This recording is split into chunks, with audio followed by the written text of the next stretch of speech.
امریکی صدر ٹرمپ روس اور چین سے اچھے تعلقات کے خواہشمند، سابقہ امریکی فیصلوں کو بھی غلط قرار دے دیا۔ کہا امریکہ کو بٹگرام ایئر بیس نہیں چھوڑنا چاہیے تھا۔ جو امریکی رقم یوکرین جنگ پر بائیڈن نے خرچ کی وہ بھی بے وقوفی قرار۔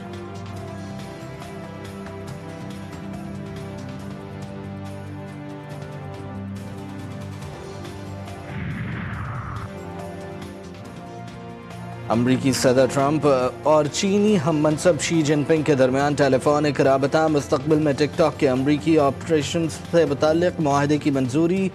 دونوں رہنماؤں نے تجارتی مسائل پر پیش رفت کا جائزہ لیا۔ ٹرمپ نے کہا کہ گفتگو مثبت اور نتیجہ خیز رہی۔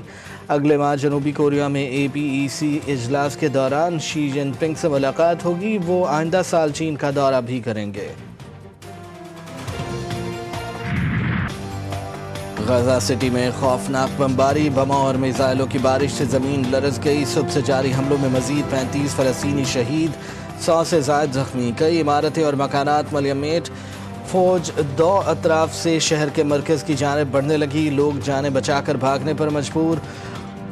لٹے پٹے قافلے جنوب کی جانب رواں دواں۔ شمال مشرقی غزہ میں ٹیلی فون اور انٹرنیٹ سروس معطل، اسپتالوں کے لیے صرف 72 گھنٹوں کا ایندھن رہ گیا۔ صہیونی وزیر دفاع اسرائیل قادس کی یمنی سپریم لیڈر عبد المالک الحوثی کو قتل کی کھلی دھمکی۔ ایکس پر لکھا تمہارا وقت جلد آئے گا، تمہیں تمہاری حکومت کے مارے گئے ارکان سے ملنے بھیج دیا جائے گا جو جہنم کے گہرائیوں میں انتظار کر رہے ہیں۔ عنقریب دارالحکومت صنعا پر قبضے اور اسرائیلی پرچم لہرانے کا دعویٰ کر ڈالا۔ غزہ کا ظلم 700 دن پہلے شروع نہیں ہوا۔ فلسطینی عوام ایک صدی سے ایک سفاک نو آبادیاتی منصوبے کے بوجھ تلے زندگی گزار رہے ہیں۔ اقوام متحدہ کی خصوصی نمائندہ فرانسسکا البنیز یورپ کی بے حسی پر پھٹ پڑی۔ کہا برطانیہ نے بیلفور اعلامیے کے ذریعے تباہی کا بیج بویا، ایک ایسی زمین دینے کا وعدہ کیا جو کبھی ان کی ملکیت نہیں تھی۔ یورپ نے نسل پرستی کے ذریعے مسلط کیا۔ ایران سے اقتصادی پابندیاں مستقل طور پر ہٹانے کی قرارداد مسترد۔ سلامتی کونسل میں قرارداد کے حق میں روس، چین، پاکستان اور الجزائر نے ووٹ دیا۔ 2 ممالک غیر حاضر، 9 ممالک کی مخالفت۔ معاہدہ نہیں ہوا۔ 18 ستمبر سے ایران پر یورپی پابندیاں دوبارہ عائد کر دی جائیں گی۔ پاکستانی مستقل مندوب عاصم افتخار نے کہا ایرانی ایٹمی پروگرام سے متعلق مسائل بات چیت سے حل ہونا چاہیے۔ کامیابی کے لیے سفارتکاری کو مزید موقع دینا چاہیے، ایسے ٹکراؤ سے بچا جائے جس سے معاملات مزید خراب ہوں۔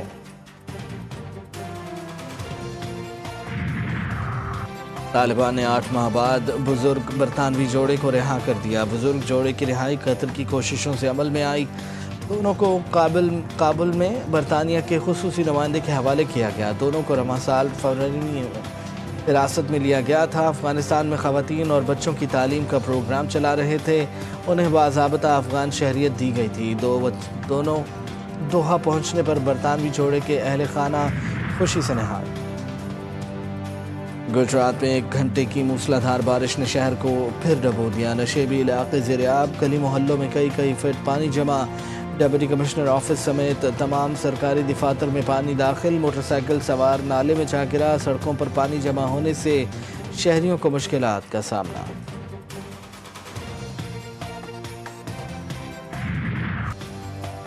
تکھر بیراج پر 24 گھنٹوں کے دوران پانی میں 24,000 کیوسک کی کمی ریکارڈ۔ ریلا پیر منگل تک کوٹری بیراج پہنچے گا۔ مہر سے سیلابی ریلا لاڑکانہ سہون بچاؤ پنت سے آج ٹکرائے گا۔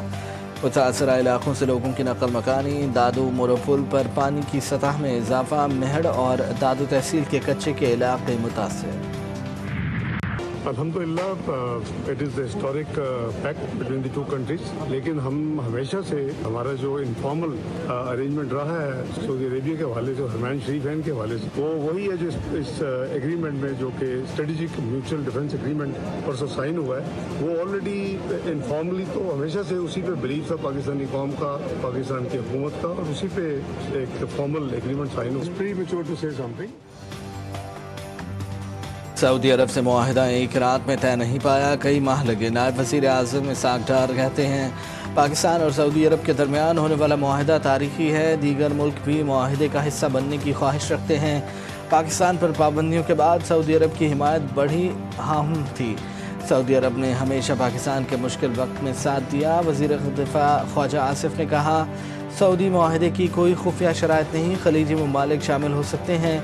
الجزیرہ ٹی وی کو انٹرویو میں کہا، پاکستان اور سعودی عرب کے درمیان سیکیورٹی معاہدے کے بعد اور خطے کی موجودہ صورتحال کو دیکھتے ہوئے فطری طور پر اس کا دائرہ کار دوسرے ممالک تک بھی بڑھے گا۔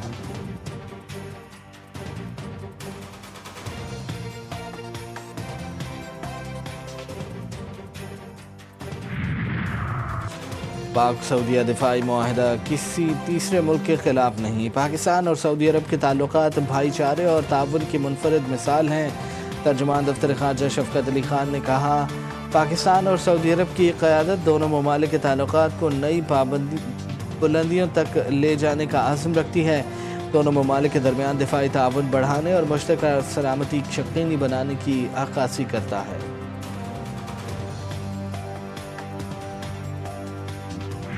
پاکستانی اپنا فرض سمجھتا ہے کہ ہم مکہ مدینہ کا دفاع کریں۔ میں سمجھتا ہوں کہ دونوں ممالک کے لیے یہ ایک بہت پازیٹیو ڈیولپمنٹ ہے، ان کو غیر سیاسی رکھا جائے۔ کراچی کا جو پانی کا مسئلہ ہے، KMC اور سندھ حکومت نے مل کے اس مسئلہ کا حل نکالنا ہے۔ کراچی کے حوالے سے بار بار وزیر اعظم صاحب کا توجہ K4 منصوبے اور مختلف اس قسم کے منصوبے کے طرف رجوع کروائے ہیں۔ چیئرمین پیپلز پارٹی بلاول بھٹو کا پاکستان سعودی عرب دفاعی معاہدے کا خیر مقدم، کہا، پاک سعودی عرب دفاعی معاہدہ پاکستان کے حق میں ہے، یہ معاہدہ دونوں ممالک کے لیے مثبت ہے، ہر پاکستانی مکہ مدینہ کی حفاظت کرنا چاہتا ہے۔ کراچی کے معاملے پر کہا، امید ہے وزیر اعظم شہباز شریف کراچی میں منصوبوں کی سپیڈ سے متعلق اپنے وعدے کو پورا کریں گے۔ قدرتی آفت کے دوران سیاست نہیں کرنا چاہیے، ہم تو سیاست نہیں کرتے مگر مخالفین کوئی موقع نہیں چھوڑتے۔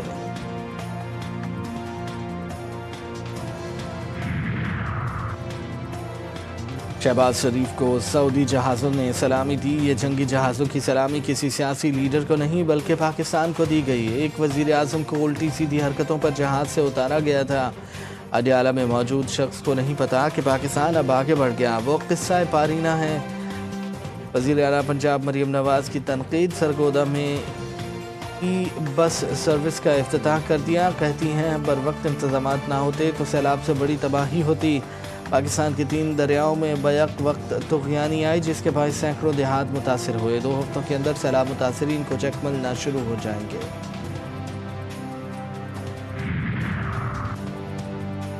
لاہور ہائی کورٹ کے سابق جج حسن رضا پاشا کے دفتر پر فائرنگ، ملزمان دفتر پر فائرنگ کے بعد ہوائی فائرنگ کرتے ہوئے فرار ہو گئے۔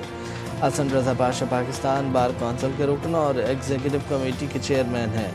پولیس کے مطابق فائرنگ سے کسی جانی نقصان کی اطلاع نہیں ملی، دفتر کے شیشے پر 4 گولیوں کے نشانات ہیں۔ پاکستان نے بھارت کے لیے فضائی حدود بندش میں مزید 1 ماہ کی توسیع کر دی، بھارتی طیاروں کے لیے پاکستانی فضائی حدود بندش میں 23 اکتوبر تک توسیع، نیا نوٹم جاری، پاکستان نے رواں سال 23 اپریل سے بھارت کے لیے فضائی حدود بند کر رکھی ہیں۔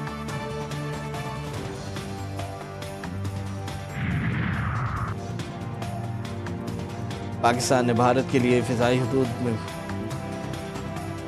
T20 ایشیا کپ کے 12ویں میچ میں بھارت نے عمان کو 21 رن سے شکست دے دی۔ عمان کی ٹیم 189 رنز کے تعاقب میں 167 رنز پر ڈھیر، عامر کلیم کے 64 اور حماد مرزا کے 50 رائے گاں گئی۔